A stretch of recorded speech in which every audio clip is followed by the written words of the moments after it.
इस वीडियो में हम दिल्ली ब्लास्ट की जांच से जुड़े उस नए खुलासे पर बात करेंगे जिसने पूरे मामले को एक अलग ही दिशा दे दी है। अब ये साफ हो चुका है कि ये धमाका एक पूरी तरह से प्लान किया गया अटैक था, जिसे एक डॉक्टर मॉड्यूल ने अंजाम दिया, यानी वो नेटवर्क जिसमें भारत में मौजूद डॉक्टर्स को पाकिस्तान के हैंडलर्स ने धीरे धीरे रेडिकलाइज किया। लेकिन इन्वेस्टिगेशन में अब जो नई जानकारी सामने आई है वो पहले से भी ज्यादा चौंकाने वाली है। इस वीडियो में हम खास तौर पर इस पूरे केस में उभरते हुए तुर्की एंगल पर भी बात करेंगे। तुर्की के राष्ट्रपति हमेशा से भारत को लेकर क्रिटिकल रहे हैं और मौका मिले तो इंडिया पर तंज कसने से कभी नहीं झुके। कश्मीर में ऑपरेशन ऑल आउट चल रहा था तब भी वो सबसे ज्यादा आवाज उठाने वालों में थे। आर्टिकल 370 हटाया गया तब भी वो खुलकर भारत के फैसले के खिलाफ बोले। और तो और ऑपरेशन सिंदूर के दौरान उन्होंने पाकिस्तान को सपोर्ट करने की पूरी कोशिश की। मतलब हर बड़े मोड़ पर उनका स्टैंड साफ तौर पर भारत के खिलाफ ही दिखाई देता है। ऑपरेशन सिंदूर के दौरान तो तुर्की ने एक तरह से ओवरटाइम ही लगा दिया। उन्होंने पाकिस्तान के ड्रोन तुरंत इमरजेंसी मोड में भेज दिए और इसी चक्कर में इंडिया के हथियार सिस्टम खासकर आकाश ने अपना नया टाइटल कमा लिया, तुर्किश ड्रोन स्लेयर। इतना ही नहीं, पाकिस्तान के जिस बेस पर भारत ने स्ट्राइक की थी वहां मारे गए कुछ सैनिक तुर्की मूल के बताए गए थे। मतलब तुर्की की इन्वॉल्वमेंट सिर्फ बयानबाजी तक नहीं थी, ग्राउंड लेवल पर भी उनकी मौजूदगी साफ महसूस हुई।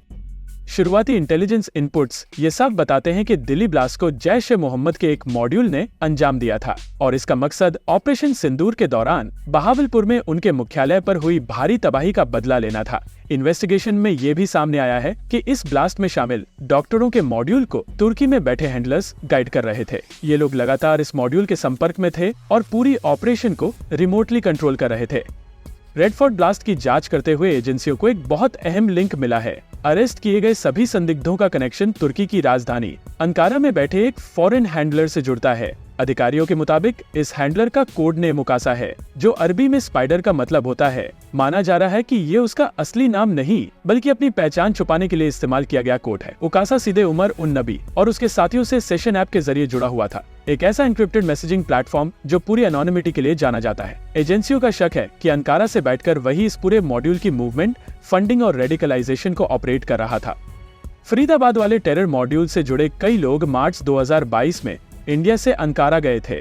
शक है कि इसी यात्रा के दौरान उनकी उकासा से मुलाकात हुई और वहीं उन्हें रेडिकलाइज करके इस नेटवर्क में भर्ती कर लिया गया। इसके अलावा इस मॉड्यूल के सिर्फ एक नहीं बल्कि कई हैंडलर्स थे जो अलग अलग लेवल पर इन्हें गाइड कर रहे थे। जांच में ये बात भी सामने आई है कि ये लोग दिवाली के दौरान किसी भीड़ भाड़ वाले इलाके को टारगेट करना चाहते थे, लेकिन हालात अनुकूल न होने की वजह से वो प्लान पूरा नहीं कर पाए। इन्वेस्टिगेटर्स ने यह भी ट्रेस किया है कि इस डॉक्टर्स मॉड्यूल का रेडिकलाइजेशन दो अलग अलग टेलीग्राम ग्रुप्स के जरिए हुआ था।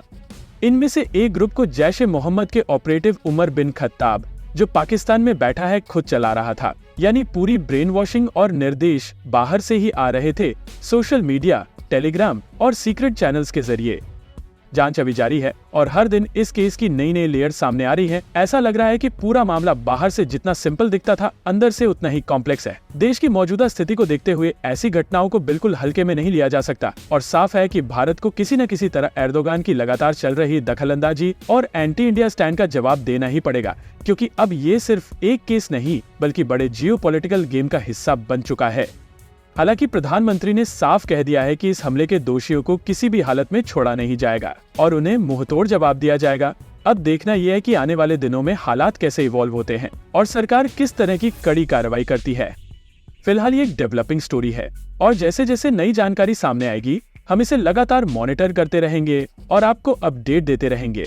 आज के वीडियो में बस इतना ही। देखने के लिए धन्यवाद। अपने आसपास हो रही हर हलचल पर नजर बनाए रखें। इन्फॉर्म रहे। जय हिंद।